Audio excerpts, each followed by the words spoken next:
On a cold, blustery Sunday, the 17th of February 2013, Keystone XL Pipeline F17 opposition rallies were held all over the United States.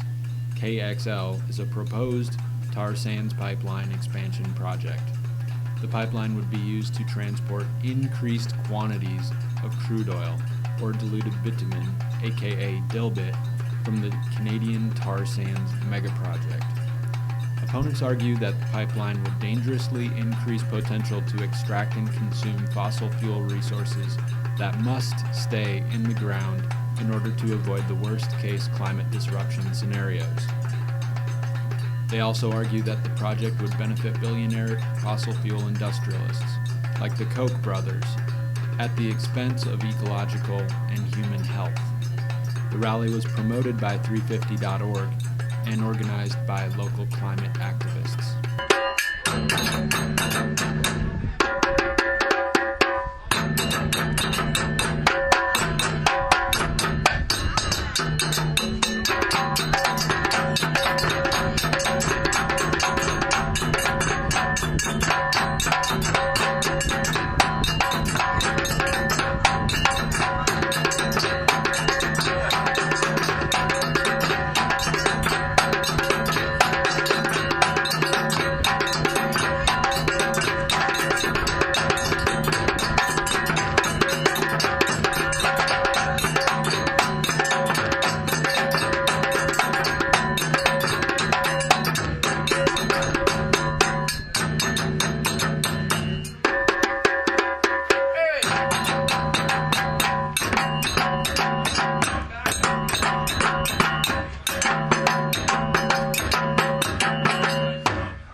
With the rally in Washington, D.C. to protest the Keystone XL tar sands pipeline and to call on President Obama to be a leader in climate change. We are here today as part of a national movement.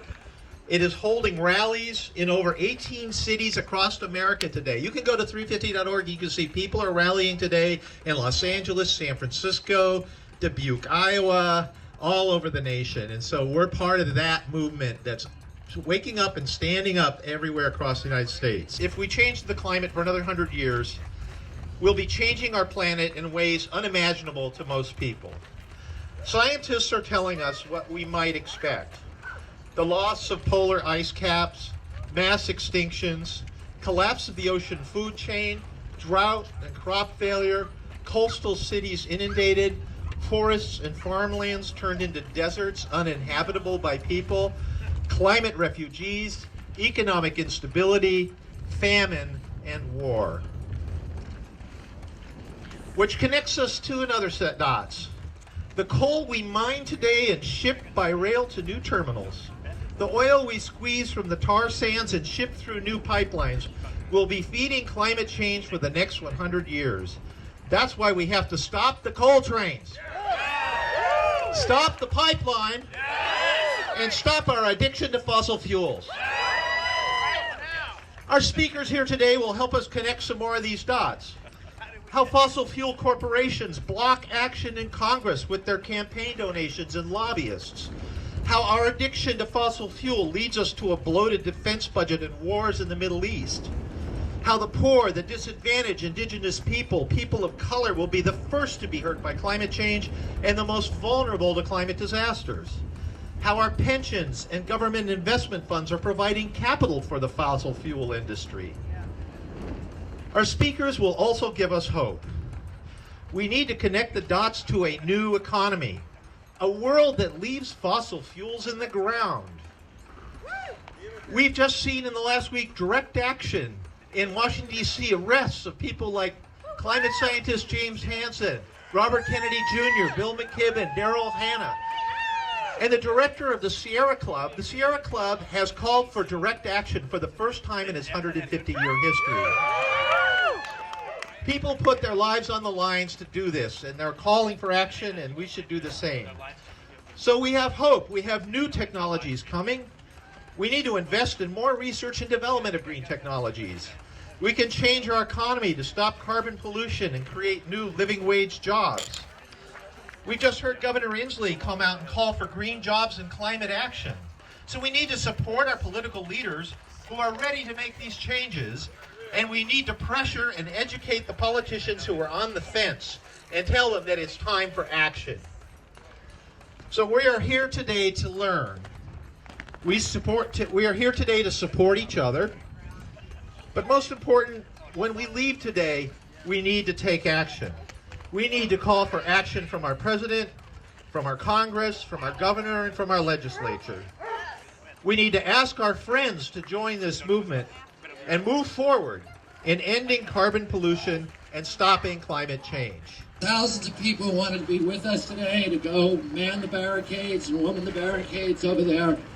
The DC police would only allow 50, but we are surrogates for the thousands who feel strongly enough about this issue to go get arrested. We have to do this because our democracy has been subverted, our laws have been subverted. It is a boondoggle of monumental proportions. I say it's criminal, and I say that not lightly. I'm an officer of the court. I'm not supposed to break the law. But when you have no recourse in our democracy, legally or democratically, we not only have the right, but we have the duty to break the law, to show our discontent, and to put political pressure on the president, who I know is going to do the right thing in the long run. This project is a criminal enterprise. I say it's criminal, and I say that not lightly. They have subverted our laws. They have used, this is an industry, this is a boondoggle that's going to enrich a few billionaires like the Koch brothers by impoverishing everybody else, all of the rest of humanity, and by destroying the future for this planet. If they build this pipeline, it is game over for climate change. They're building it because we can't sue them. We ought to be able to. We ought to be able to sue them under common law tort for destroying. I have my son here, Connor, has asthma. And on bad air days, which are caused by this company, he gets asthma attacks. They are stealing the air from his lungs. We have a Puget Sound keeper. For 7 years, they haven't been able to have oysters in Puget Sound because of the acidification of the ocean. That's coming from carbon. These people are stealing the fish from our water, which we own. They are committing these crimes, but they have been able to wire the Capitol and wire, all of the institutions and regulatory agencies and capture the agencies that are supposed to be protecting the public from pollution. They've done that. The oil industry this year reported $100 billion in profits. That's not revenue.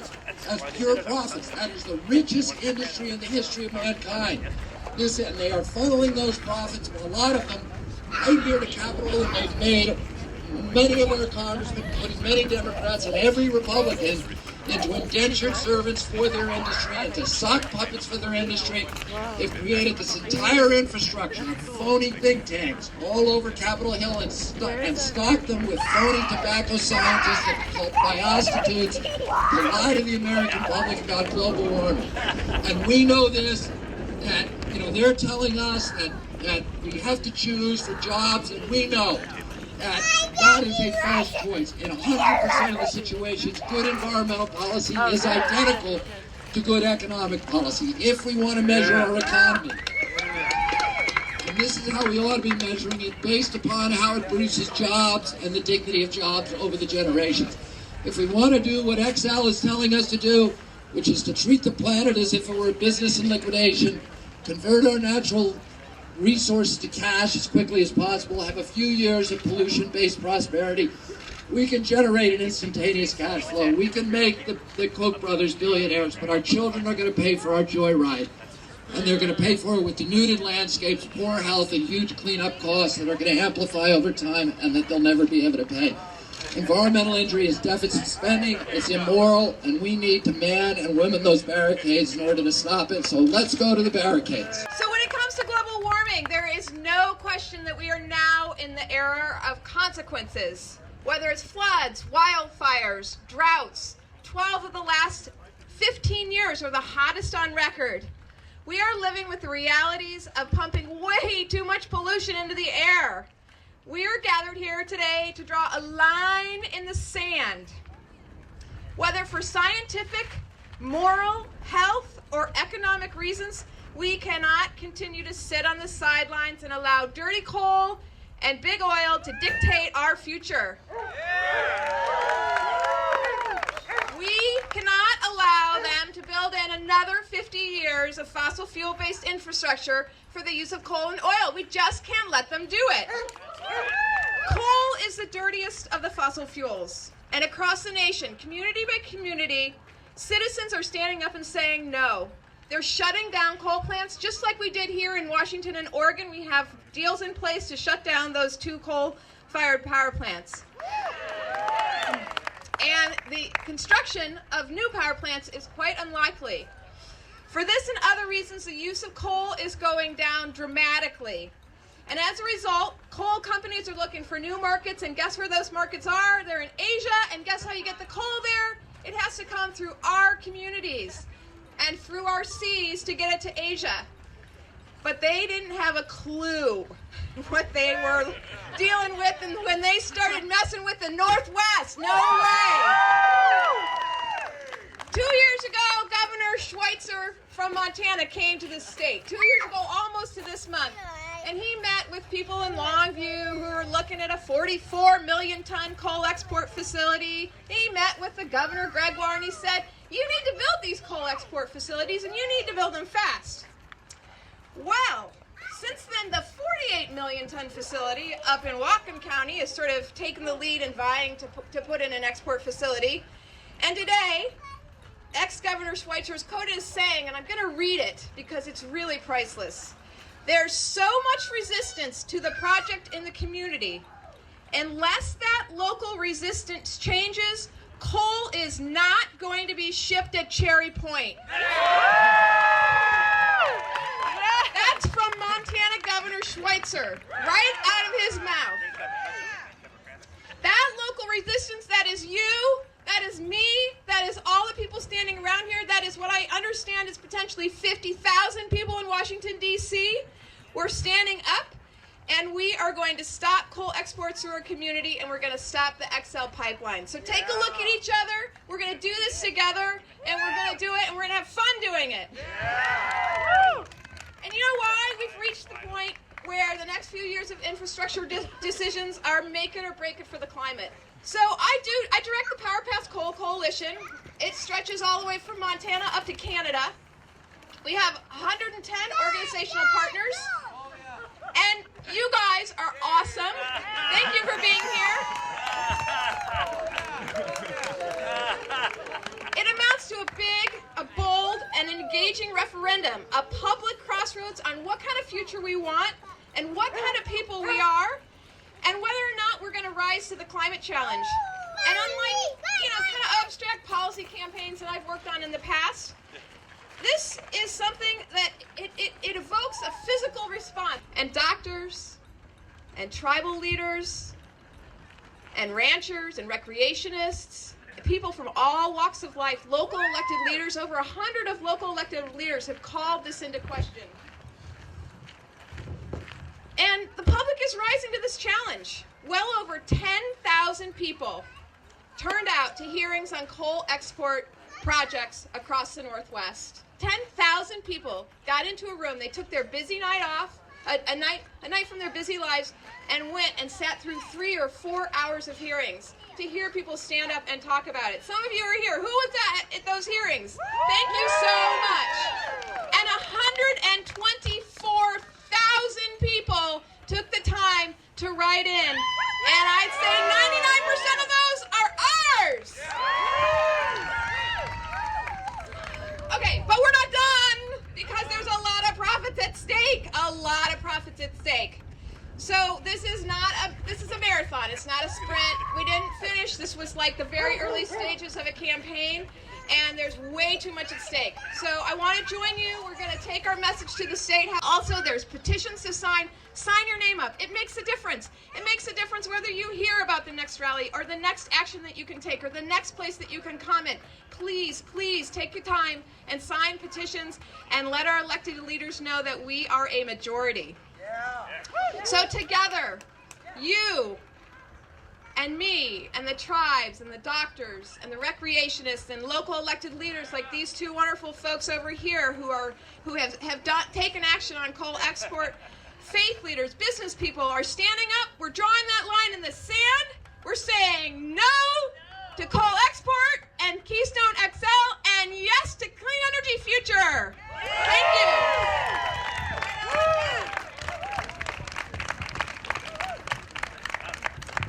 Chiara is a 17-year-old activist with coal-free PSE. She attends Bainbridge High School and is taking part-time classes at Olympic College Running Start program in Paulsbo, so she's going to talk for a minute about coal-free PSE. Along with the issues of TransCanada's XL Pipeline and the coal terminals that we are all invested in and here for today, I also want to bring your attention to an issue that is close to home, an issue that is here where my brother attends school, Kitsap where I live, and Bellingham where I will be attending school next year, and the other beautiful communities in our state where the only accessible option in attaining their electricity and oil servicing is from Puget Sound Energy's mix. You see, I have a dirty little secret, actually a big dirty secret. A third of the energy utilized to amplify my voice right now is powered by coal. A third of the energy utilized to take my shower this morning and cook my breakfast was powered by coal. It was powered by the dirtiest coal plant in the West, actually. The plant in eastern Montana, that's the #1 contributor to climate change in the West. A plant that PSE, our energy provider, is the biggest stakeholder in. This must change, and we can make it happen. Let's utilize our right as consumers to be heard by Puget Sound Energy. Let's utilize our right for the Utilities and Transportation Commission, the UTC, that determines our rates and protects us as energy consumers to help us reject paying the costly toll of our out-of-date coal-fired power plants in eastern Montana. Instead, let's utilize our right to pay for the renewable energies PSE has the infrastructure to develop. Let's work with our legislators this Tuesday at Environmental Lobby Day to invest our time and momentum into these renewable energies that are in our best interests and the best interests of the 32 that die prematurely every year caused by the plant in Colstrip, Montana. So we need to take the energy that we have in rejecting the XL Pipeline and stopping the coal trains to stand together today for another oh-so-pressing and important cause. Woo! At our fingertips is the ability to shut down the #1 contributor to climate change in the West. Together, we can attend the UTC hearing with our call for ethical decision-making and a rightful choice in our energy. We can sign memos and work with our legislators on energy bills that will motivate PSE to switch from selling their renewable sources to California and instead selling them to us. So let's talk to Governor Jay Inslee and collaborate with him as we can decide on the new UTC member that will represent the people. A UTC member without side interests, a UTC member, with the interests of the people's will demonstrated here today. Let's go home and send comments to the UTC telling them about our concerns with the cost and ethics of Colstrip plant. So come talk to me and we can sign a memo to PSE. I hope to see everyone, I hope to see a coal-free Olympia group starting up here in the near future. We can do this, all of it. I'm in, you're here, and in 12 days I'll be 18 and able to vote, finally. Hope to see everyone at the UTC hearing and my last lobby day as a non-registered voter. And thanks again for the opportunity to speak to similar passionate citizens. Our next speaker is our Thurston County Commissioner, Karen Valenzuela. She's been County Commissioner since 2009. She is a former Tumwater City Council member and worked for many years in public health issues with the State Department of Health. So here's Karen. Thank you, Paul. And thanks for your great MC duties. And Chiara, thank you so much. I think the kids, and I'm sorry, you're still a kid, Chiara. I think the kids here today, little and big. Not for many days more. Yeah, you're the real point of all of this. I think that, I'm sorry to talk for my generation, we've been moving too slowly on this, and it's going to be up to the kids to fix the mess we've left for them. And I think that's the saddest thing we can say about our generation. So your county commissioners, at least since I got to the county in early '09, as Paul said, have identified climate change as one of our key strategic goals. We, unlike our opponents, think that climate change is the challenge in front of all of us. And we don't claim to have all of the answers, but like many of us, your county commissioners think that the easiest place to start, the most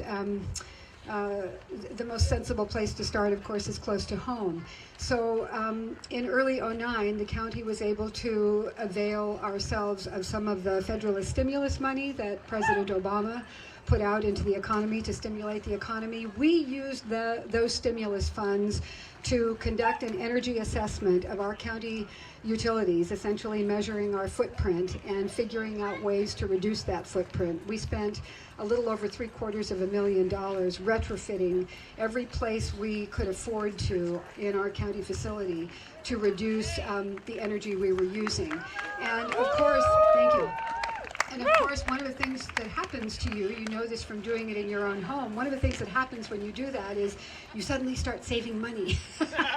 So the first year after we completed our energy retrofits, we saved about $40,000 in energy bills to PSE for not using quite as much energy. And by the time we complete everything we're trying to do, we'll be saving upwards of $60,000 to $70,000 a month in energy. I'm sorry, in a year in energy bills. And so that's a good model for what each of us can do. The question you always ask is, this is a huge, big problem. What can I do? And that's a path forward to what you can do.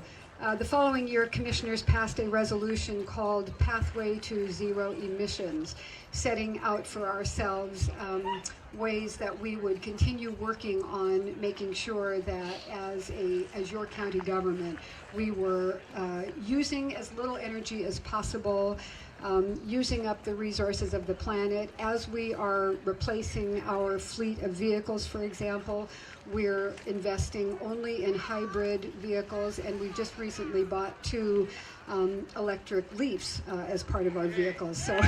So I drive all over South Thurston County in a vehicle that emits absolutely no carbon. Nice.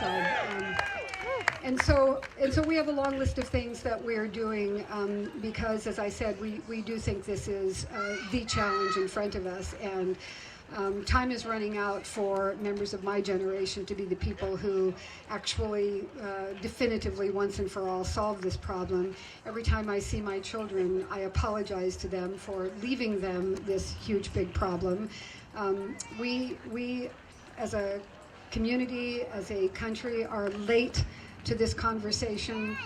There's many things that, many reasons why we should be very ashamed about that. Your county commissioners joined Beth Doglio's Power Past Coal. We passed a resolution opposing coal exports. We submitted one of those 128,000 comments as part of the public process for that. And when she talks about 100 or so local elected leaders joining Power Past Coal, your county commissioners are 3 of those 100 local elected officials. So thank you all very much for coming, and especially to those of you who brought your little kids. Thank you so much. It's they're really the hope for the future. Thank you all. Steve Langer, he's a city councilman for the city of Olympia, although this is state property. We are surrounded by the city of Olympia. So I wanted Steve to have a chance to speak. Thanks, Paul. Yeah, I'm Steve Langer. I'm on the Olympia City Council, and we actually also passed a resolution opposing the coal trains coming through here about a month and a half ago. It didn't get a whole lot of publicity, but it's, I think, an important step that we stand with you in opposing coal trains coming through here. There's a big problem. The coal trains, the rails that the coal trains go down go right past McAllister Springs, and they would potentially, all the dust from the coal can contaminate the soil as they move past. And so these coal trains can have a direct impact on our drinking water. So this is something that is very serious for all of us that depend on good, clean municipal water.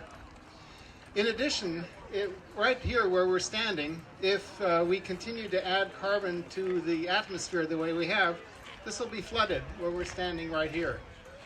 A good part of downtown Olympia will be flooded. we are starting to deal with climate change at the city, and we keep looking at these flooding maps and seeing what will happen. And these are very serious direct impacts that we'll all pay for, either by things being underwater or by having to build all kinds of dams and other kinds of structures to prevent that from happening, at least temporarily. But as you know, nature bats last. And we will continue to fight whatever happens, but if we continue to add that carbon, if we export all this coal and send it to China and get it to burn up, it all comes back here and it comes home to roost. So we have a responsibility, all of us, to take care of this and to oppose these kinds of wrong things now while we still have a chance. So thank you all for coming here and really appreciate what's happening. So let's keep growing, let's keep doing this, let's keep building this movement. Thanks, Steve.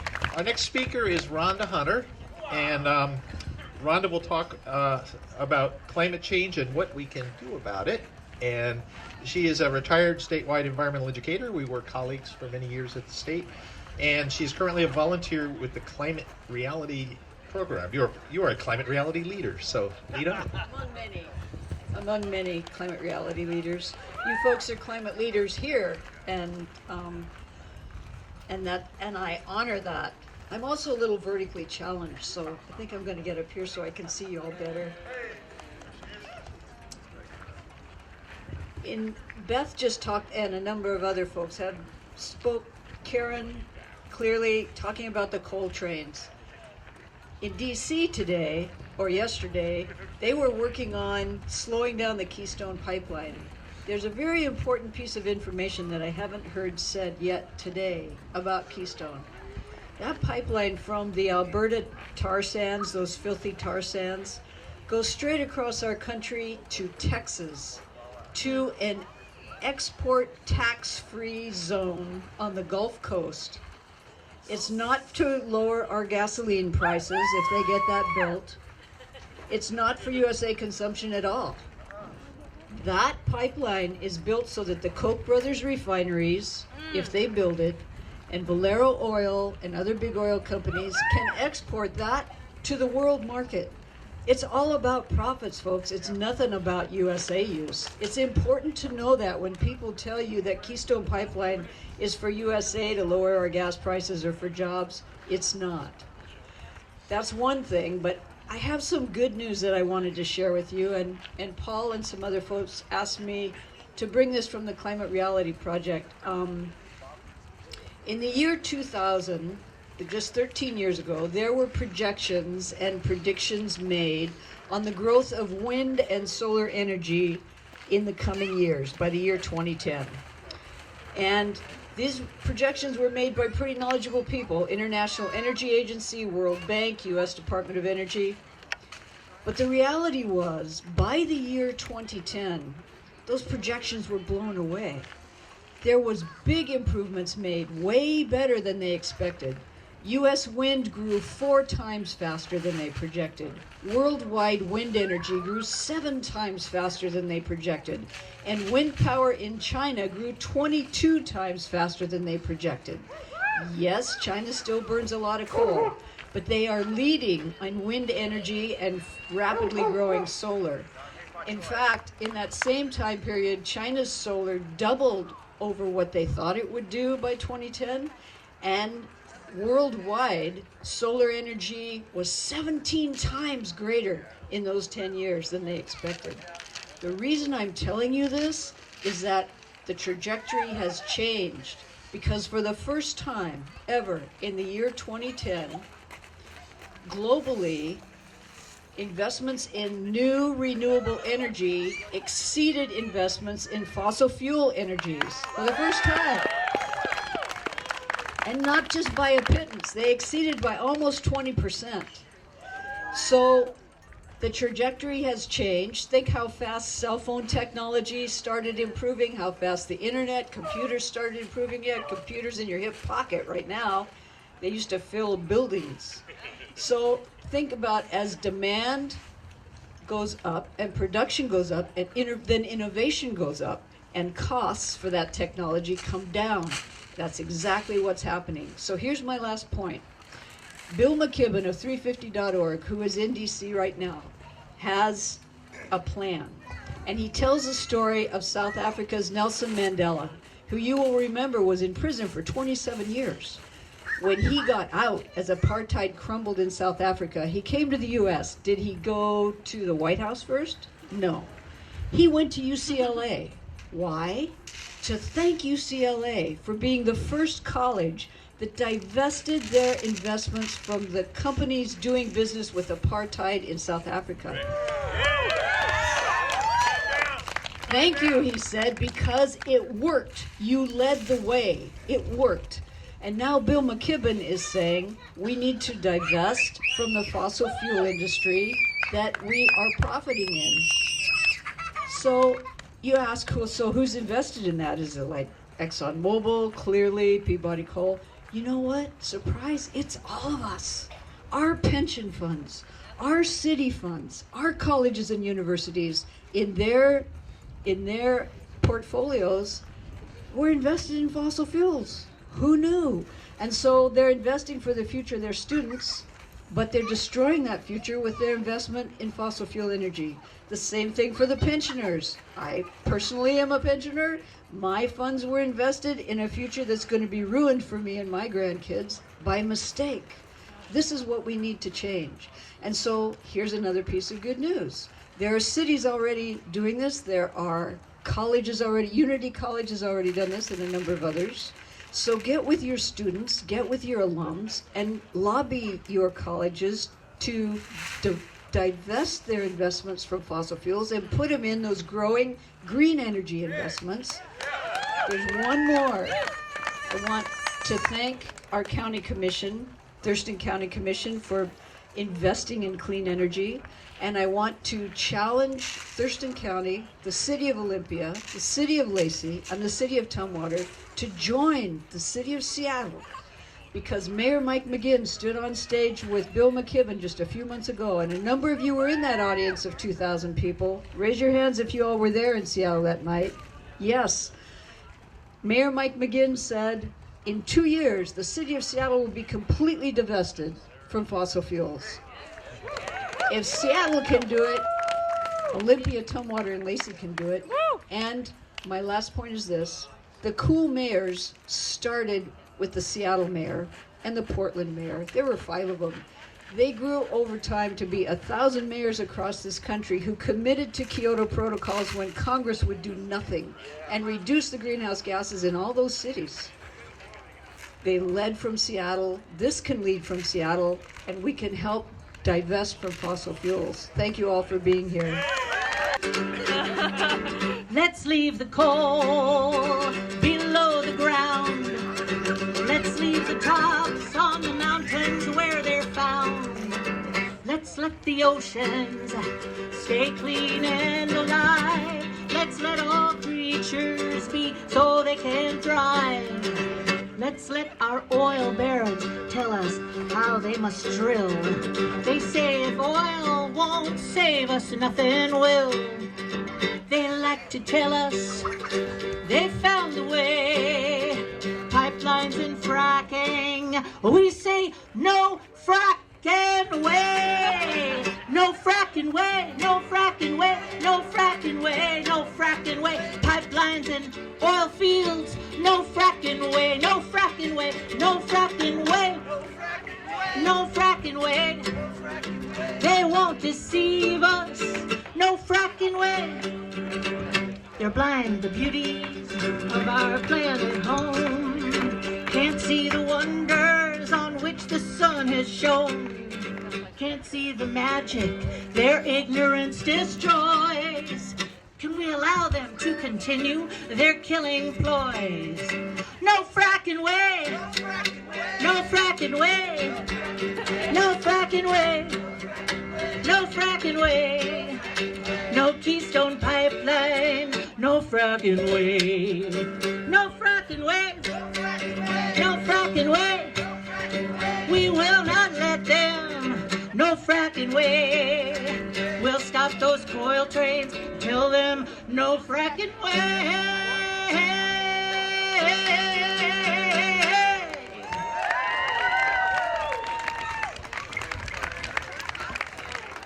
to places like the Alberta tar sands and out to other fossil fuel formations across the northern plains. The Nez Perce tribe stopped one of the heavy hauls to the Alberta tar sands, and there are other movements being organized to stop the equipment. This morning, here in Olympia, one of the fossil fuel monsters slipped into our community quietly about 10 a.m. and it's called the Star Harmonia. Not Harmonia. It's right over there.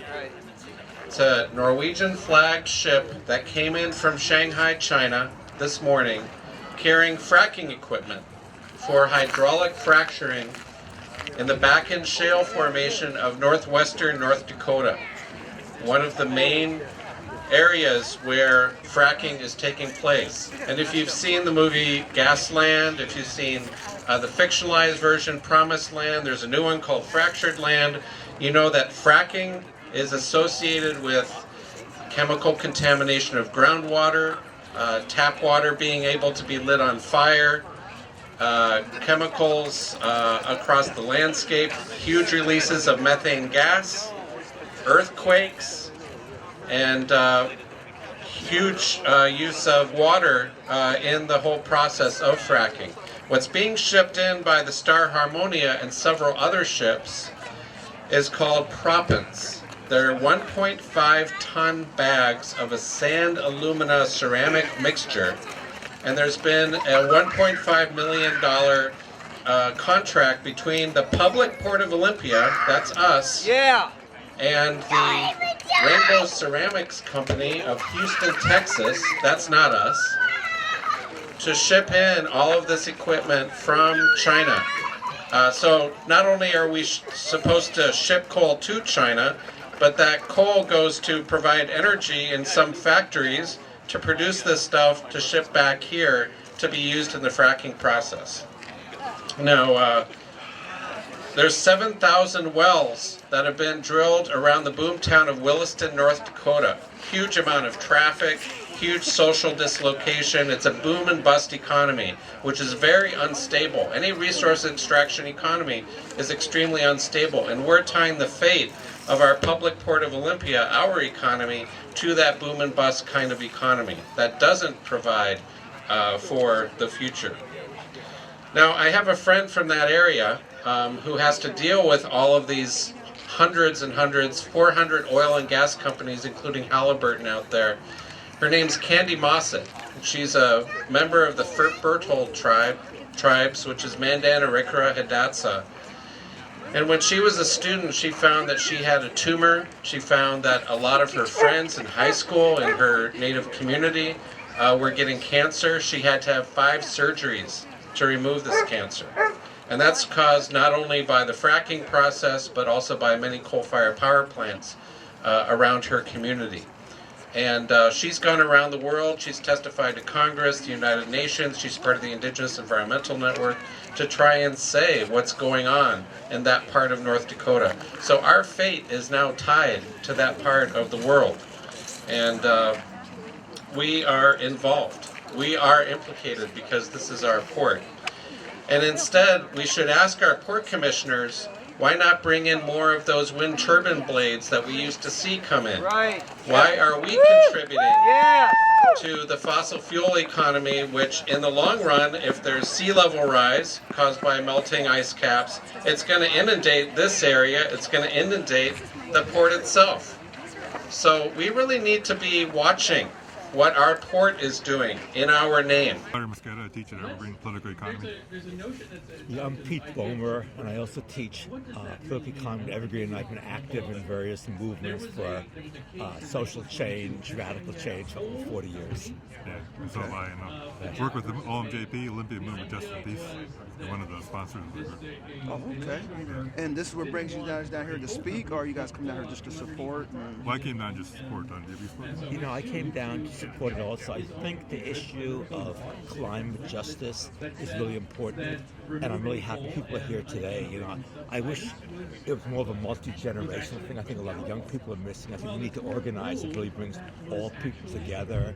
And I think the issue of stopping coal exports is really important, as is stopping Keystone Pipeline. But I think we also need to link it to issues of poverty, which I feel hasn't been done enough today. Poverty, homelessness, like some of the speakers have been people who supported criminalizing homeless people in Olympia. And I think it's great people are opposing the pipeline, but I think it's important we link it to a more economic and social justice too. That's been my critique of today, and I'm really happy the people who organized it. No, it's good that people are organizing on climate change and climate justice, because these are one of the things where the planet's not going to be, the planet will continue, but the people may not continue if we don't figure out what to do. And we can do it in the next 50, 100 years. You can just start to get it started in the next 1 year. So could this be like the first steps into that journey to get there? Well, I think there's been a lot of steps. I mean, one of the speakers was Native American speakers, and one of the Native people here were more in balance with the environment, not to sort of have any sort of noble stuff going on, but essentially people were working on it, and I think it's a step that's long overdue, and we need to sort of do something about the issues. Like, this is a local issue of coal and carbon. One of the speakers mentioned the war, and Peter just mentioned the war. We need, as a system, the system needs a lot of energy to continue the wars of imperialism overseas. So if we want to stop wars overseas, we need to stop using these resources here. It's not just a war against the people of Iraq and Iran and Afghanistan. It's also a war against the native people here, and also the non-native people here.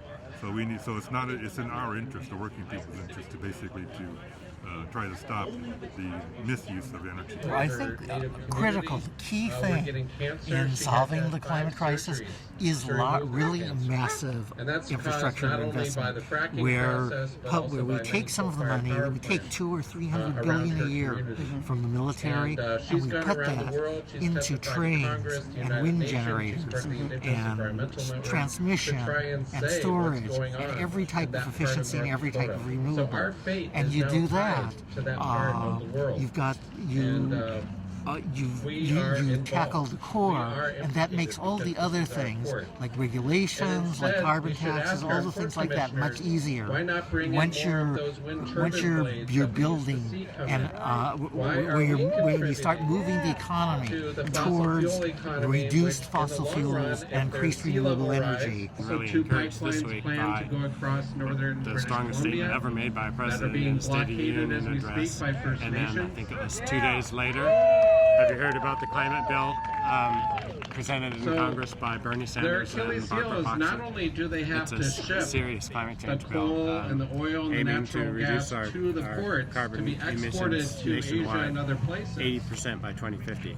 But they also have to haul in what's called the heavy haul, their carbon fees, gargantuan equipment up to places like the Alberta Tarsands and out to other fossil fuel formations across the northern. This is our best shot at shutting down the dirtiest coal plant in the West and the #1 contributor to climate change in the West. So for me, this is everything. It's what I can do, and it's what people in Olympia can do. And I think that coming here today, I can tell that there's a pretty good response, and that the movement should pick up. For more information, please visit powerpasscoal.org, coalfreepse.org, olympiapfr.wordpress.com, 350.org, and olympiafor.org. Look for the link to the climate crisis section. Thank you.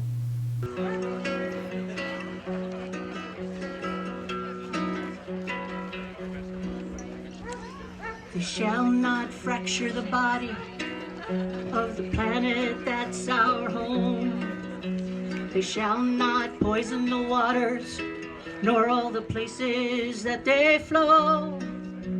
They shall not mortgage the future, 'cause that's what the children own. They won't prevail. They won't prevail. Sing that with me. They won't prevail. They won't prevail. They shall not build them a pipeline, a monument to greed. They shall not fool us into thinking that oil and gas will fill an aching need. They shall not watch the waters burn as life starts to bleed. They won't prevail. They won't prevail. They won't break our hearts or our love of the earth. with practices of hate. They've had lots of chances to save their souls, but now it's getting late. They wouldn't listen to anyone, not the Dalai Lama or Desmond Tutu. Well, we're stepping up in the nick of time, and we've got work to do. Love will prevail. Love will prevail. Love will prevail. They shall not torture the sands to free the gas trapped under the tar. They shall not break nor destroy the land.